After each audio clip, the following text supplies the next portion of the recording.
Chapter 5. Rheya. Desperation and a sort of dumb rage had sustained me while working with the computer. Now, overcome with exhaustion, I could not even remember how to let down a mechanical bed. Forgetting to push back the clamps, I hung onto the handle with all my weight and the mattress tumbled down on top of me. I tore off my clothes and flung them away from me, then collapsed onto the pillow without even taking the trouble to inflate it properly. I fell asleep with the lights on. I reopened my eyes with the impression of having dozed off for only a few minutes. The room was bathed in a dim red light. It was a cooler, and I felt refreshed. I lay there, the bedclothes pushed back, completely naked. The curtains were half drawn, and there, opposite me, beside the window pane lit by the red sun, someone was sitting. It was Rheya. She was wearing a white beach dress. The material stretched tightly over her breasts. She sat with her legs crossed. Her feet were bare. Motionless, leaning on her sun-tanned arms, she gazed at me from beneath her black lashes, Rheya, with her dark hair brushed back. For a long time, I lay there peacefully gazing back at her. My first thought was reassuring. I was dreaming, and I was aware that I was dreaming. Nevertheless, I would have preferred her not to be there. I closed my eyes and tried to shake off the dream. When I opened them again, Rheya was still sitting opposite me.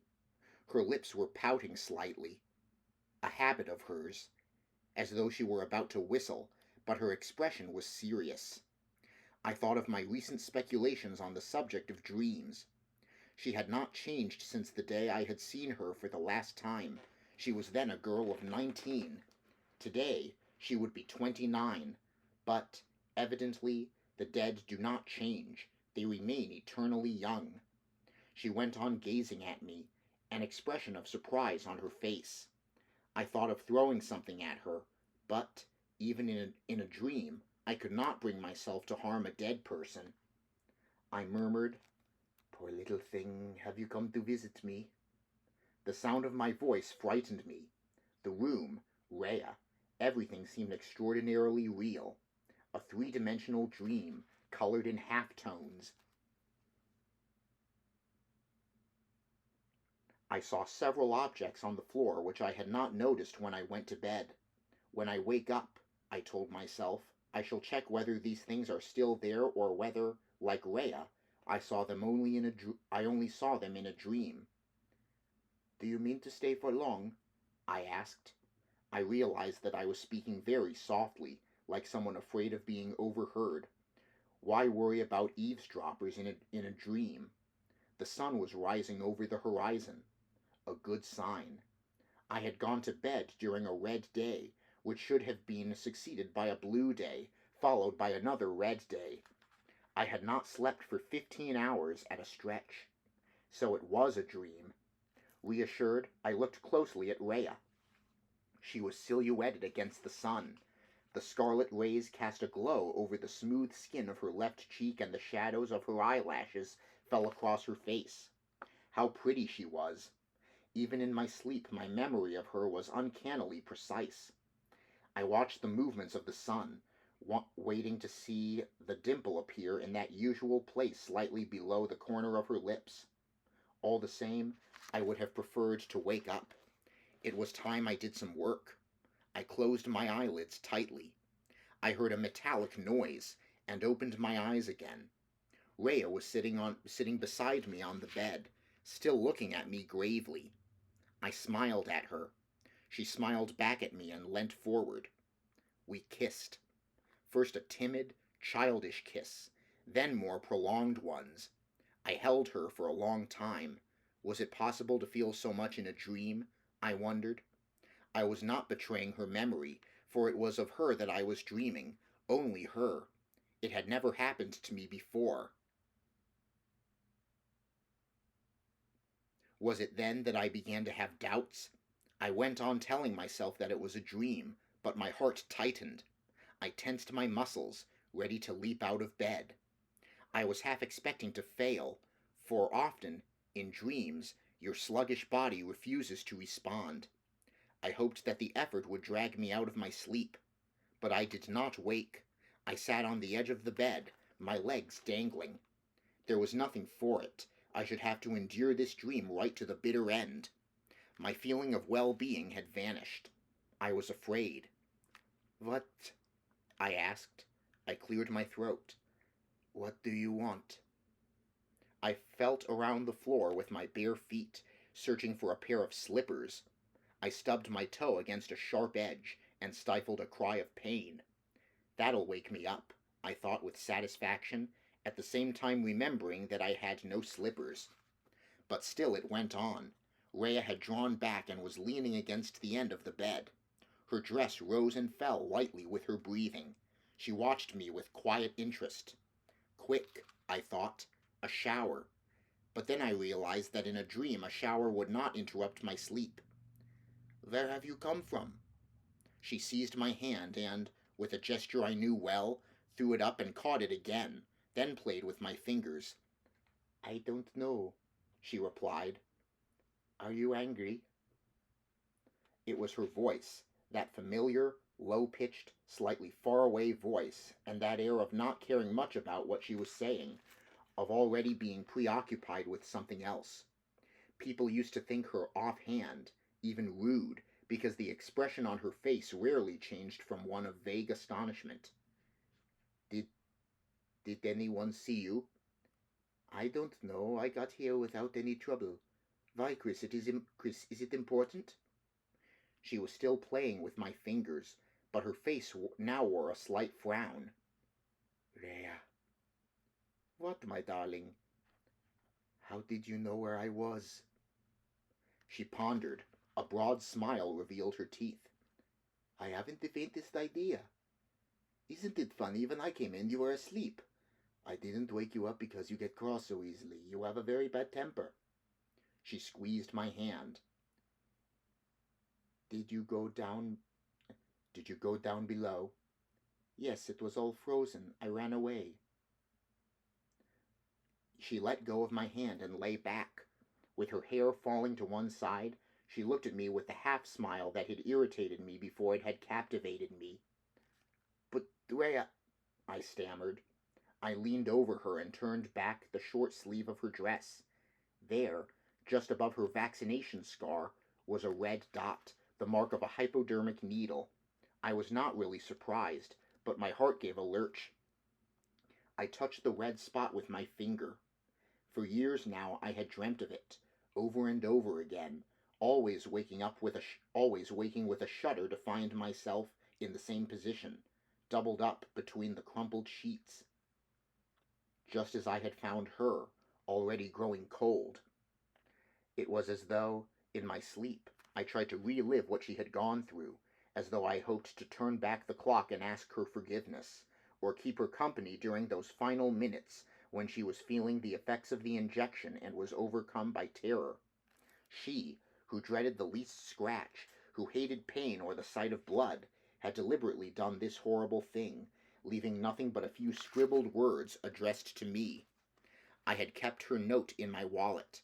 By now it was soiled and creased, but I had never had the heart to throw it away. Time and time again I had imagined her tracing those words and making her final preparations. I persuaded myself that she had only been play-acting, that she had wanted to frighten me and had taken an overdose by mistake. Everyone told me that it must have happened like that, or else it had been a spontaneous decision, the result of a sudden depression. But people knew nothing of what I had said to her 5 days earlier. They did not know that, in order to twist the knife more cruelly, I had taken away my belongings and that she, as I was closing my suitcases, had said, very calmly, "I suppose you know what this means." And I had pretended not to understand, even though I knew quite well what she meant. I thought her too much of a coward, and had even told her as much. And now she was lying across the bed, looking at me attentively, as though she did not know that it was I who had killed her. "Well?" she asked. Her eyes reflected the red sun. The entire room was red. Rheya looked at her arm with interest, because I had been examining it for so long, and when I drew back she laid her smooth, cool cheek in the palm of my hand. "Rheya," I stammered. "It's not possible." "Hush." I could sense the movement of her eyes beneath their closed lids. "Where are we, Rheya?" "At home." "Where's that?" One eye opened and shut again instantly. The long lashes tickled my palm. "Chris."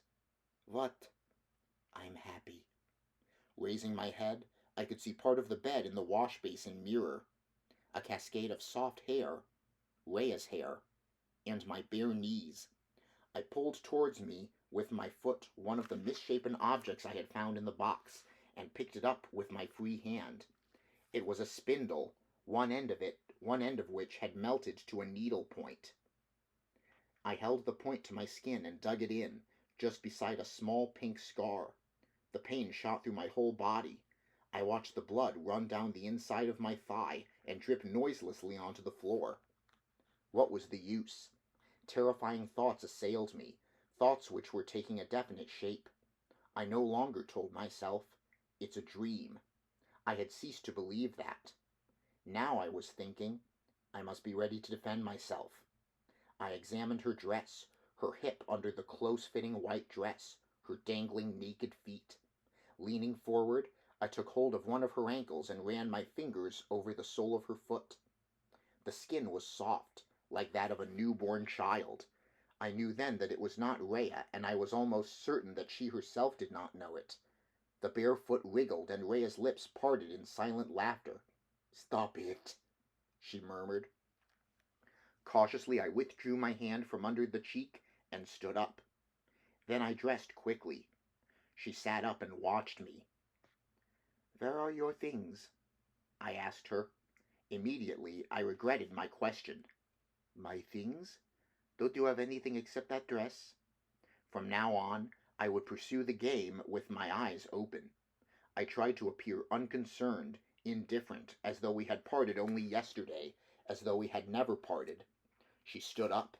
With a familiar gesture, she tugged at her skirt to smooth out the creases. My words had worried her, but she said nothing. For the first time, she examined the room with an inquiring, scrutinizing gaze. Then, puzzled, she replied, "I don't know." She opened the locker door. "In here, perhaps?" "No, there's nothing but the work suits in there." I found an electric point by the basin and began to shave, careful not to take my eyes off her. She went to and fro, rummaging everywhere. Eventually, she came up to me and said, "Chris, I have the feeling that something's happened." She broke off. I unplugged the razor and waited. "I have the feeling that I've forgotten something," she went on. "That I've forgotten a lot of things. I can only remember you. I can't remember anything else." I listened to her, forcing myself to look unconcerned. Have I been ill?" she asked. "Yes, in a way. Yes, you've been slightly ill." "There you are, then. That explains my lapses of memory." She had brightened up again. Never shall I be able to describe how I felt then, as I watched her moving about the room, now smiling, now serious, talkative one moment, silent the next, sitting down and then getting up again. My terror was gradually overcome by the conviction that it was the real Rheya there in the room with me, even though my reason told me that she seemed somehow stylized, reduced to certain characteristic expressions, gestures, and movements. Suddenly, she clung to me. "What's happening to us, Chris?" She pressed her fists against my chest. "Is everything all right? Is there something wrong?" "Things couldn't be better." She smiled wanly. "When you answer me like that, it means things could hardly be worse." "What nonsense," I said hurriedly. "Rheya, my darling, I must leave you. Wait for me here." And, because I was becoming extremely hungry, I added, "Would you like something to eat?" "To eat?" She shook her head. "No. Will I have to wait long for you?" "Only an hour." I'm coming with you. You can't come with me. I've got work to do. I'm coming with you. She had changed. This was not Rheya at all. The real Rheya never imposed herself, would never have forced her presence on me. It's impossible, my sweet. She looked me up and down. Then suddenly she seized my hand, and my hand lingered, moved up her warm, rounded arm. In spite of myself, I was caressing her. My body recognized her body. My body desired her. My body was attracted towards hers beyond reason, beyond thought, beyond fear. Desperately trying to remain calm, I repeated, "It's out of the question. You must stay here." A single word echoed round the room. "No." "Why?" I don't know." She looked around her, then, once more, raised her eyes to mine. "I can't," she whispered. "But why?" "I don't know. I can't. It's as though... She searched for the answer which, as she uttered it, seemed to come to her like a revelation. "It's as though I mustn't let you out of my sight." The resolute tone of her voice scarcely suggested an avowal of affection. It implied something quite different. With this realization, the manner in which I was embracing Rheya underwent an abrupt, though not immediately noticeable, change. I was holding her in my arms and gazing into her eyes. Imperceptibly, almost instinctively, I began to pull her hands together behind her back, at the same time searching the room with my eyes. I needed something with which to tie her hands. Suddenly she jerked her elbows together, and there followed a powerful recoil. I resisted for barely a second. Thrown backwards and almost lifted off my feet, even had I been an athlete, I could not have freed myself. Rheya straightened up and dropped her arms to her sides.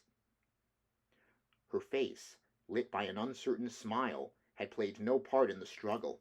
She was gazing at me with the same calm interest as when I had first awakened, as though she was utterly unmoved by my desperate ploy, as though she was quite unaware that anything had happened and had not noticed my sudden panic.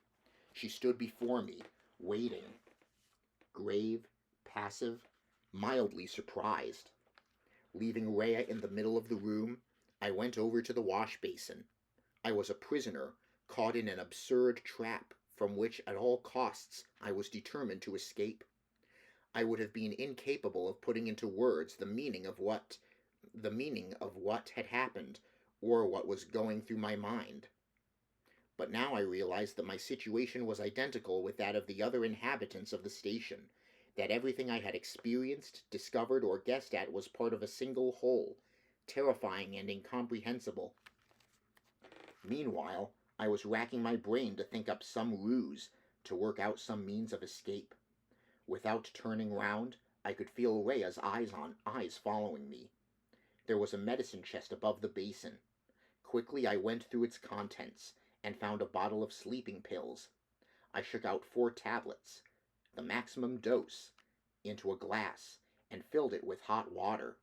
I made little effort to conceal my actions from Rheya. Why? I did not even bother to ask myself. When the tablets had dissolved, I returned to Rheya, who was still standing in the same place. "Are you angry with me?" she asked in a low voice. "No. Drink this." Unconsciously, I had known all along that she would obey me.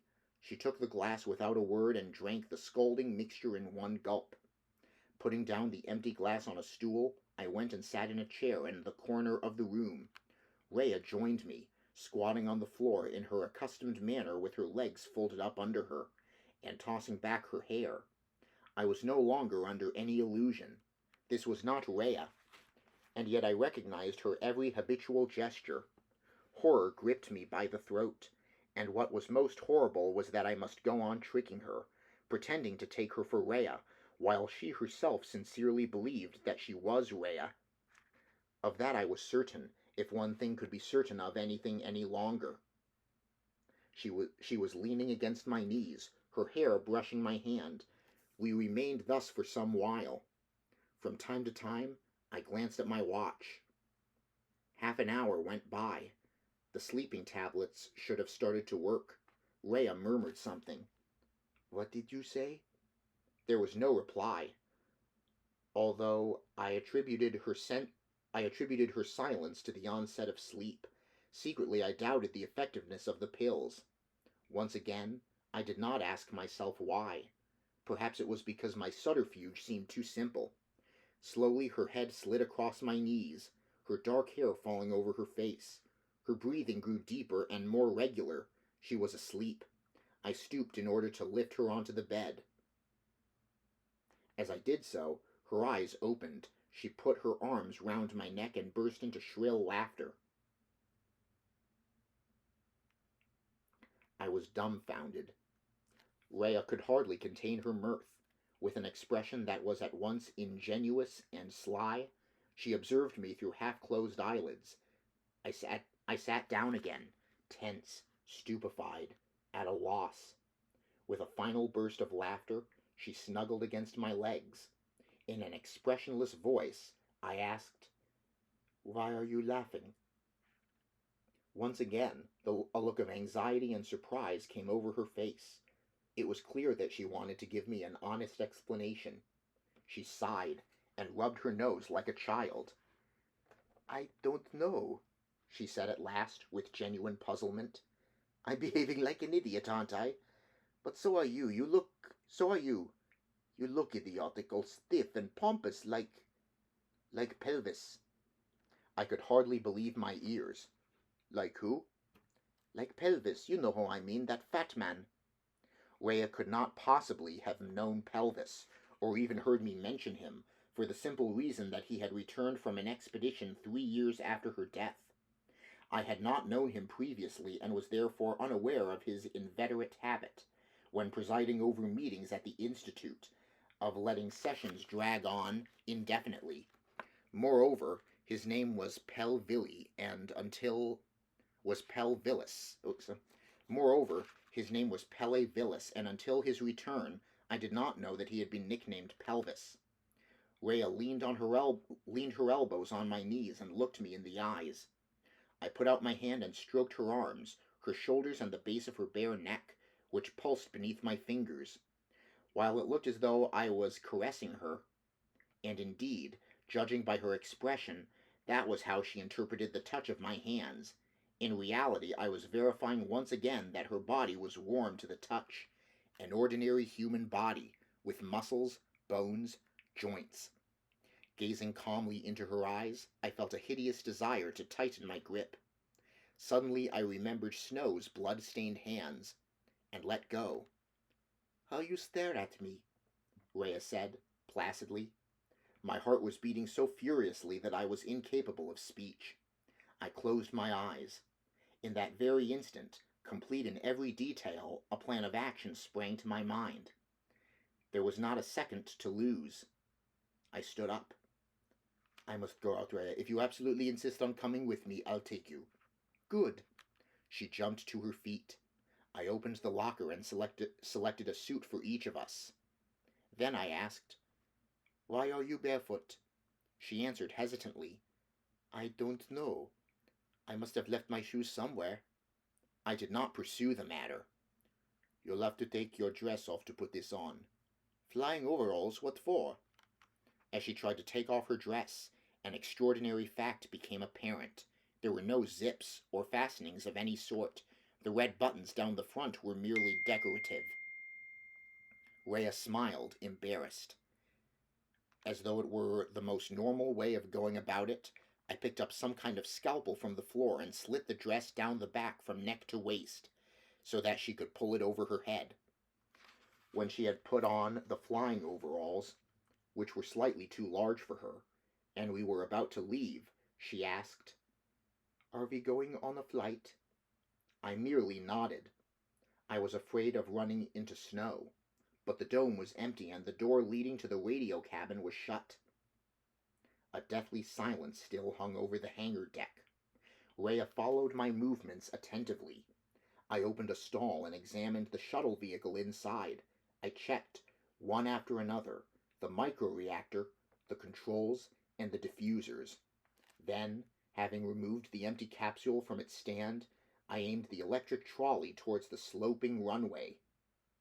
I had chosen a small shuttle used for ferrying stores between the station and the satellite, one that did not normally carry personnel, since it did not open from the inside. The choice was carefully calculated in accordance with my plan. Of course, I had no intention of launching it, but I simulated the preparations for an actual departure. Rheya, who had so often accompanied me on my space flights, was familiar with the preliminary routine. Inside the cockpit, I checked that the climatization and oxygen supply systems were functioning. I switched in the main circuit, and the indicators on the instrument panel lit up. I climbed out and said to Rheya, who was waiting at the foot of the ladder, "Get in. What about you?" "I'll follow you. I have to close the hatch behind us." She gave no sign that she suspected any trickery. When she had disappeared inside, I stuck my head into the opening and asked, "Are you comfortable?" I heard a muffled "yes" from inside the confined cockpit. I withdrew my head and slammed the hatch to with all my strength. I slid home the 2 bolts and tightened the 5 safety screws with the special spanner I had brought with me. The slender metal cigar stood there, pointing upwards, as though it were really about to take off into space. Its captive was in no danger. The oxygen tanks were full, and there were food supplies in the cockpit. In any case, I did not intend to keep her prisoner indefinitely. I desperately needed 2 hours of freedom in order to concentrate on the decisions which had to be taken and to work out a joint plan of action with Snow. As I was tightening the last screw but one, I felt a vibration in the 3-pronged clamp which held the base of the shuttle. I thought I must have loosened the support in my overeager handling of the heavy spanner, but when I stepped back to take a look, I was greeted by a spectacle which I hope I shall never have to see again. The whole vehicle trembled, shaken from the inside as though by some superhuman force. Not even a steel robot could have imparted such a convulsive tremor to an 8-ton mass, and yet the cabin contained only a frail, dark-haired girl.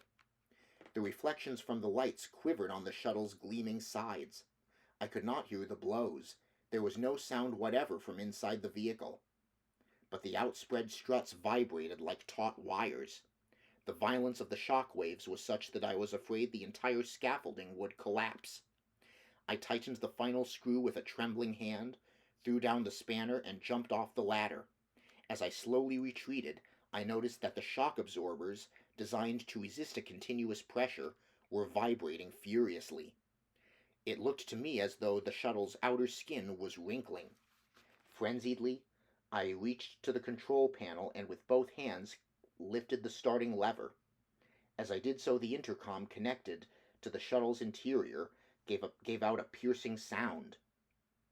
Not a cry, but a sound which bore not the slightest resemblance to the human voice, in which I could nevertheless just make out my name, repeated over and over again. "Chris! Chris! Chris!" I had attacked the controls so violently, fumbling in my haste, that my fingers were torn and bleeding. A bluish glimmer, like that of a ghostly dawn, lit up the walls. Swirling clouds of vaporous dust eddied round the launching pad. The dust turned into a column of fierce sparks, and the echoes of a thunderous roar drowned all other noise. 3 flames, merging instantly into a single pillar of fire, lifted the craft, which rose up through the open hatch in the dome, leaving behind a glowing trail which rippled as it gradually subsided. Shutters slid over the hatch, and the automatic ventilators began to suck in the acrid smoke which billowed round the room. It was only later that I remembered all these details. At the time, I hardly knew what I was seeing. Clinging to the control panel, the fierce heat burning my face and singeing my hair, I gulped the acrid air which smelt of a mixture of burning fuel and the ozone given off by ionization. I had instinctively closed my eyes at the moment of liftoff, but the glare had penetrated my eyelids. For some time I saw nothing but black, red, and gold spirals which slowly died away. The ventilators continued to hum. The smoke and the dust were gradually clearing. The green glow of the radar screen caught my eye. My hands flew across its controls as I began to search for the shuttle. By the time I had located it, it was already flying above the atmosphere. I had never launched a vehicle in such a blind and unthinking way, with no preset speed or direction. I did not even know its range and was afraid of causing some unpredictable disaster. I judged that the easiest thing to do would be to place it in a stationary orbit around Solaris and then cut the engines. I verified from the tables that the required altitude was 725 miles. It was no guarantee, of course, but I could see no other way out. I did not have the heart to switch on the intercom, which had been disconnected at liftoff. I could not bear to expose myself again to the sound of that horrifying voice, which was no longer even remotely human. I felt I was justified in thinking that I had defeated the simulacra, and that behind the illusion, contrary to all expectation, I had found the real Rheya again. The Rheya of my memories, whom the hypothesis of madness would have destroyed. At 1 o'clock, I left the hangar deck.